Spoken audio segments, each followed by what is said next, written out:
au nom de Dieu, le tout miséricordieux, le très miséricordieux. Louange à Dieu, Seigneur de l'univers. Chers frères, recevez mes salutations les plus sincères. Nous poursuivons toujours notre discussion dans ce domaine et le pouvoir législatif des récits de la noble Sunna prophétique. Et comme je vous l'ai mentionné dans les épisodes précédents, ce chapitre fait partie des questions méthodologiques importantes, dont découlent de nombreux résultats juridiques et des dispositions législatives.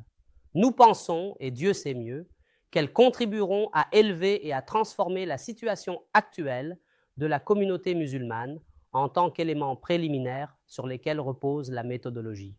Dans l'épisode précédent de notre série, nous nous sommes arrêtés pour réfléchir et méditer sur un verset important extrait de la parole du Très-Haut. Nous avons pris le temps d'examiner ce passage en soulignant sa signification profonde et son impact sur notre compréhension. Ce verset, issu des paroles divines, a servi de point de départ à notre réflexion et à notre discussion lors de la dernière séance. Et nous avons dit que beaucoup de prédicateurs, d'orateurs et de personnes concernées par la prédication interprètent le second mot « dhikr » dans ce contexte comme signifiant la sunna, et ils pensent que dans ce verset, Dieu a mentionné qu'il a révélé une autre révélation appelée la révélation de la sunna, qu'il a nommée dhikr, afin d'expliquer par elle la révélation du noble Coran. Et nous avons mentionné que ce contexte ne soutient absolument pas cette idée, mais ici le mot dhikr signifie le noble Coran, comme nous allons le voir. Nous avons également évoqué le fait que la spécificité de l'envoi et de la révélation de Dieu, exalté soit-il aux prophètes, et le fait qu'ils soient exclusivement des hommes, était une réalité imposée par le contexte historique. Ce n'est pas une question de destin de faire une différence entre les hommes et les femmes en fonction du genre.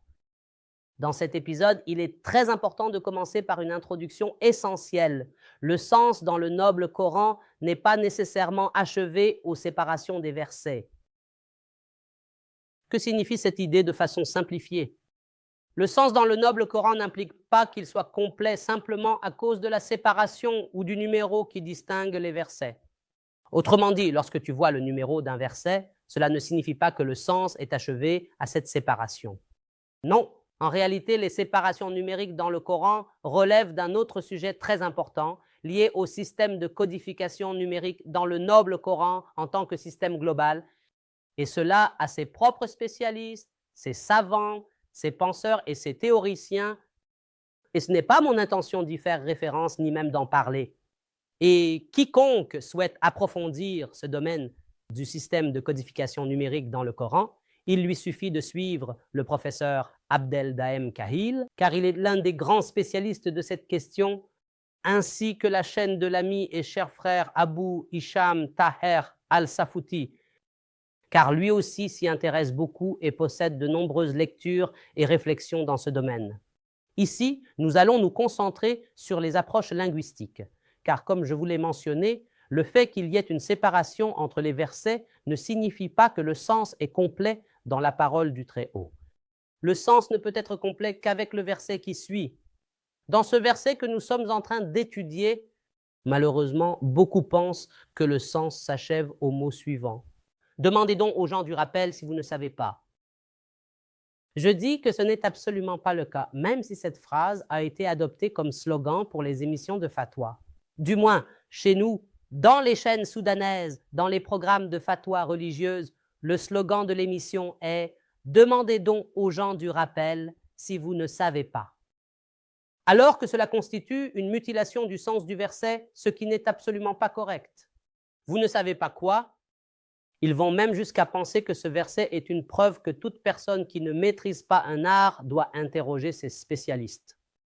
Et comme le raconte l'histoire, quelqu'un est venu voir le cheikh et lui a demandé « Le Coran contient-il l'explication de toute chose ?» Il a répondu « Oui ». Il a dit « Comment cela? Le Coran nous a-t-il expliqué comment faire du pain ?»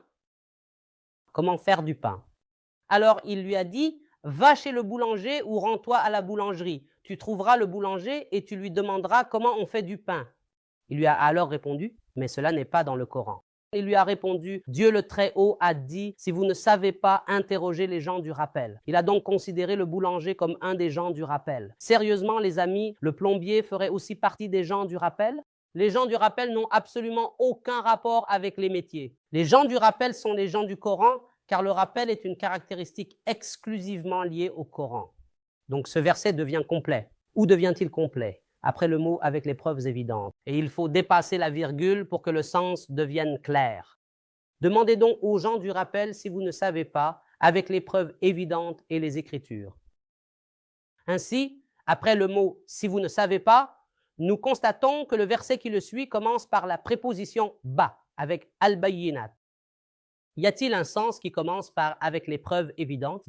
Donc, dans le contexte, demandez donc aux gens du rappel si vous ne savez pas, avec les preuves évidentes et les Écritures. Alors, quand devons-nous interroger ceux qui sont les gens du rappel? Ce sont les gens du Coran, la communauté à laquelle le noble Coran a été révélé, et ce sont les membres de la nation qui traitent le Coran comme un texte. À propos de quoi devons-nous les interroger? Si nous ne savons pas au sujet des preuves évidentes et des Écritures qui ont été révélées dans les livres précédents, c'est-à-dire, si tu veux t'assurer si Dieu, exalté soit-il, a envoyé une femme comme prophète ou si tous étaient des hommes. En ce qui concerne les religions ou les communautés précédentes, nous devons interroger les gens du Coran. Nous leur disons, regardez dans le Coran, est-il mentionné que Dieu a envoyé une femme prophète à des peuples antérieurs? C'est pourquoi il a dit, si vous ne savez pas au sujet des preuves évidentes et des Écritures, et nous t'avons révélé le rappel, le Coran, afin que tu expliques aux gens ce qui leur a été révélé, et peut-être réfléchiront-ils. Ainsi, le mot « dhikr » ici n'a aucun rapport avec la transmission de la sunna. Et nous t'avons révélé le rappel afin que tu expliques aux gens, il n'a pas dit aux croyants, mais aux gens, à tous les gens, ce qui leur a été révélé dans les temps anciens. C'est pourquoi ici, la révélation est exprimée à la forme passive. Alors, comment la révélation du Coran pourrait-elle être inconnue? Ce que nous ignorons, ce n'est pas la révélation du Coran, mes chers amis. Le Coran est parmi nous, il est vivant, actif, réformateur et valable pour toutes les époques. Mais ce que nous ignorons, c'est ce que Dieu a révélé comme religion et législation aux communautés précédentes à travers l'histoire ancienne. Nous ignorons ce qui a été révélé aux gens des époques passées. Nous ne pouvons le savoir qu'en interrogeant les gens du rappel, ceux qui récitent le livre de Dieu, exalté soit-il. Interrogez donc les gens du rappel si vous ne savez pas, avec des preuves claires et des Écritures. C'est là le sens du verset. Le mot ad-dhikr dans tout le Coran, lorsqu'il est défini par l'article al, est toujours une description liée au livre de Dieu. Il y a eu une grande confusion chez certaines personnes à propos de la parole du Très-Haut. Ils ont dit, comment le dhikr peut-il être une description du Coran alors qu'il a été révélé après les psaumes? Jamais. Le verset, non. Il ne porte pas ce sens. Le verset parle de la question de l'héritage de la terre qui aura lieu après la révélation du rappel, c'est-à-dire le noble Coran. C'est-à-dire que ce que Dieu a écrit dans les psaumes, c'est que l'héritage des croyants, que ce sont les serviteurs vertueux qui hériteront de la terre. Mais quand?